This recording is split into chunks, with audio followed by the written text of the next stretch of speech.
All right, so welcome back to Military Guna TV. I am your host, Mario Dakers. We have something we want to speak about. What is this doing here? Come out to the screen. We have something we want to speak about. Paul Hall spoke about the 10-year plan, 10-year project with the Reggae Boyz in his post-match interview after Jamaica defeating Honduras 2-1.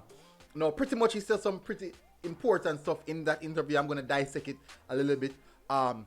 Most importantly, he said that we need to have a 10-year plan, and definitely we want to look into that. So questions may be asked.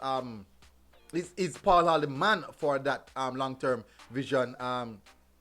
Do we really want to put that project in Paul Hall's hand, knowing that he's an inexperienced manager? These are the questions that we'll ask. Definitely, I'm going to get in some insightful information in that.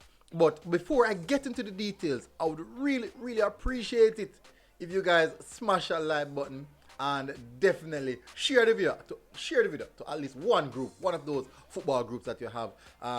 We're trying to grow the platform here. We want to become a top source for Jamaican football content, not only content, news, reporting, all that aspect. And we want to be one of the top layers of that. And let's see if some bigger hierarchical structured people in the pyramid would want to, join on board to the project. If that is possible, that is the aim though. That is definitely the aim. Makes no sense we go into something I don't aim high. You have to aim high. And 100,000 subscriber is likely, not sure, but it's likely. So hit that subscribe button, people. It is very important that you do so. It shows that the channel is growing, but most importantly, it definitely shows that we have a community building together. Let's get into the details. So Paul Hall did a post-match interview on the JFF website. I'm sure you saw it on their Instagram. I'm also sure you saw it on their Twitter, the only website that they use. Not much content. Can you imagine?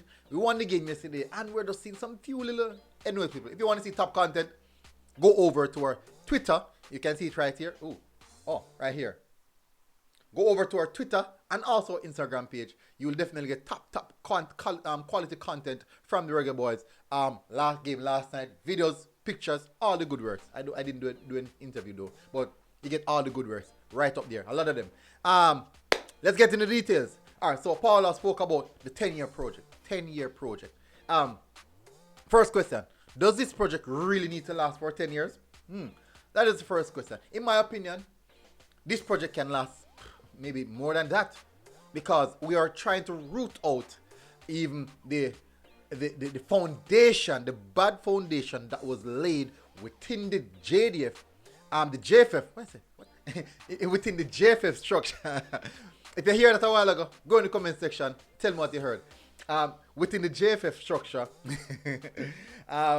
Yes, so definitely. Regards to the poor management of the JFF, mismanagement of funds, all these aspects. I do believe that these are part of the criteria of a failing project right now. So if it's going to be a 10-year project, I do believe that the administrative issues will have to be sorted out during that time period. It has to be sorted out. Now, this 10-year project is in conflict to what the Reggae Boy fans are believing in. You don't want to wait that long. The next World Cup is 3 years. Paul Hall is saying 10 years. Wow. You know what's going to happen? Fans are going to say, hey, we want someone who can get it done in 3. That's what we want.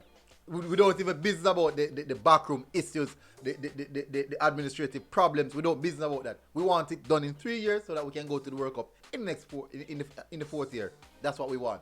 That's how fickle we are. That's how feeble our mind is. That's how we think. We want the next win. We need the next win. The next win is like a drug.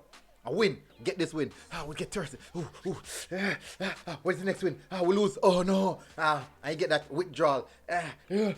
Next win. Yeah, feel good. We feel good. And it continues. But guess what? What if we should really put aside that drug-like addiction so that we can have more wins in the future? More so getting a one win now than getting extremely it's like drinking some water. You drink a spoonful of water, a tablespoonful of water, and guess what? You go like 3 days without drinking any more water. Then someone will give you another teaspoon. Come on, let's go for the glass. Let's go for the glass. It might take a while, but let's go for the glass. So I'm with the 10-year project, and moreover, he did say something else. Now, second point is this. Does the project really need to take that long? That's what we discussed. Does the project really need to take that long? As fans, we want quick success. We want success right now. We want our players to go on the pitch right now. We want the best players right now. We want to win 3 love, 4 love, 5 love, 6 love right now. That's what we want. But in reality, can that really happen? The reality aspect of things is that's not how football is. That's the truth. That is the realistic aspect of things. That's not how football is. That's just not how football. You don't just get your results right now. That's not what it is. All right. So Paula said, this is what Paula said.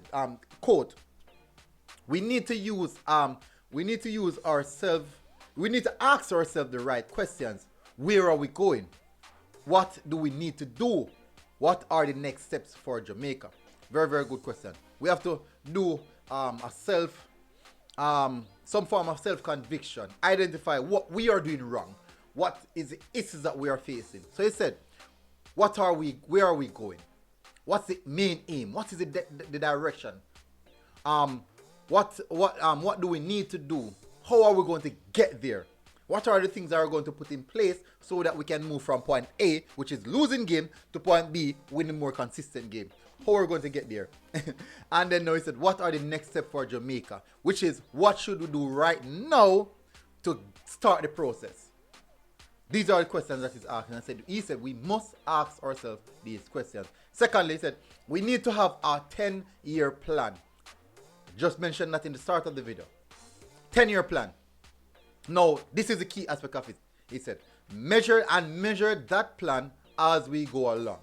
So, if in 3 years' time things are not looking well, next World Cup we have similar issues, then you know that 10-year plan is actually a failure already. Then you know we have to do something different. But if we don't do something specific, we won't have anything to achieve in regards to success. Next, he said, in 5 to 6 years' time, those young players that got debuted should be playing at a high level, at the highest level, and at a consistent basis, so that they can be ready for the next World Cup during that time period. And that's important. That's a key factor. It's not only giving these players debut so that they can go and play in the USL, go and play in the MLS, some Scandinavian league, that third tier division Scandinavian league. No, these players, specifically the ones that are getting the limelight, we're looking forward to get these players in places at the top tier leagues, so that experience and that quality can come back and stay in the squad. That is what he's speaking about. And then he said again, went on, he said, at that time, we should be challenging to go to the World Cup and Gold Cup and Nation League trophies. We should be challenged for those on a consistent basis. Quote unquote. Yeah, and I do believe if we should maintain something like that. So for example, as Zimenez, Pearson and these guys move on to play at a championship, Premier League, Bundesliga, French league, if these guys move on to play at that level, or even the Belgian league, we can definitely say that, and playing at a consistent level, we can definitely say that those players would have become the core players, and those players will be the players that we'll be looking on to move on with. So that's a good part. So let's get to the last section. A win is good, but we cannot allow a win to paper over the cracks. Which means that he's still identifying that there's major issues in the team. He's still identifying that we need to work on other aspects more than just the footballing on the pitch. So he's clearly stating that yes, we won the game, but guess what? We still have the problems. So the next win, as I was saying earlier in the video, the next quick fix, which is the win, does not fix the problem. It does not fix. So there's no reason to say that, okay, we must win the next game or else we're doomed. Or else we're doomed. So these are the things that he's speaking about. We won the game last night. We're now 6th on the table, which is, I do believe, makes the campaign look a little bit better. Paul Alno finally said we need to get Jamaica football back to where it belongs. Honestly, I don't really know where that is, unless it was back to '98, which was actually the highest peak, I would say, of Jamaican football. But no, we have more players playing at a higher level. But the highest peak was when we went to World Cup, so that would be the peak. That's the ceiling. So the ceiling is actually a one-time event. Anyways, hopefully guys find this quite interesting, because I did find the interview really, really interesting. Definitely, guys, until next time, go in the comment section, tell me what you think about it, and also at the end of it put final. As you know, we always say final. But in the meantime, people, hopefully guys are doing good. Until next time, Military Guna TV people, we are out. Boom.